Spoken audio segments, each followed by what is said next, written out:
Salam. Yadınızdadır, sizə 11 ədədlik şəkər bura resepti vermişdim. Bax, həmin reseptlə 15 ədəd bu dəfə çıxartdım. İçliyə hazırlayaq əvvəlcə 100 qram fındıq, 50-60 qram qoz ləpəsi və 100 qram şəkər tozu istifadə edirəm. Deməli, əvvəlcə qoz və fındıq ləpəsini blenderdan keçirdirəm. Sonra üzərinə şəkər tozunu əlavə edirəm və 1 çay qaşığı hil və onu bir yerdə qarışdırıram. 2 dolu təpələmə su stəkanı un götürürəm, 75 qram kərə yağı, soyuq halda əlimlə gördüyünüz kimi umaç halına gətirdim və 1 ədəd yumurtanın sarısını əlavə edirəm, 1 dolu xörək qaşığı xama, yəni smetan istifadə edirəm, 1 çimdik duz, çay qaşığının ucunda maya əlavə edirəm. Və bu məqamda fikir verdim ki, soyuducumda südüm bitib.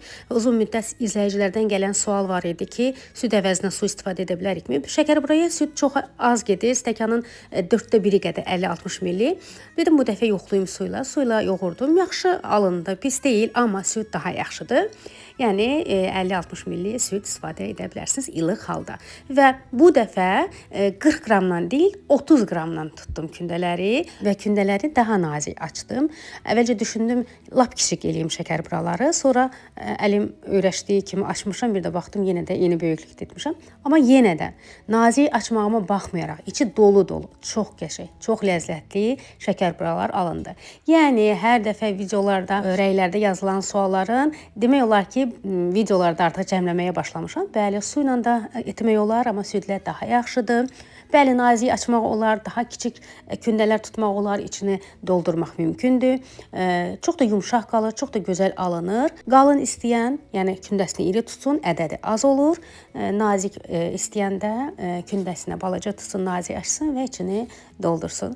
Çox gözəl olur. Heç bir boşluqda qalmır və eyni qaydada da gördüyünüz kimi qıraqlarını bükürəm, üstünü naxışlayıram və 120-130 dərəcədə alt-üst rejimdə sobada, yəni əvvəlcədən sobanı isidirik.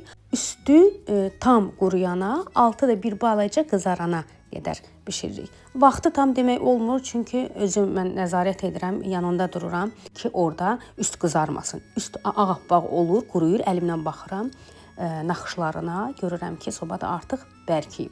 Altı da bir balaca qızarır və salam, hazırdır. Vaxt az olduğuna görə videoda bütün prosesləri çəkə bilmədim, çünki shorts videoları qısa olur. Ona görə də əsas məqamları sizlə çatdırmaq istədim. 15 ədəd çox ləzzətli şəkər buralarımız alınır. Siz də hazırlayın, video listlərinizə əlavə edin, yəni yaddaşa atın, like edin. Sonra sizə göstərməyə ancaq bu qədər qala bildi. Artıq yemişdilər. Siz də hazırlayın. Hələlik görüşərik.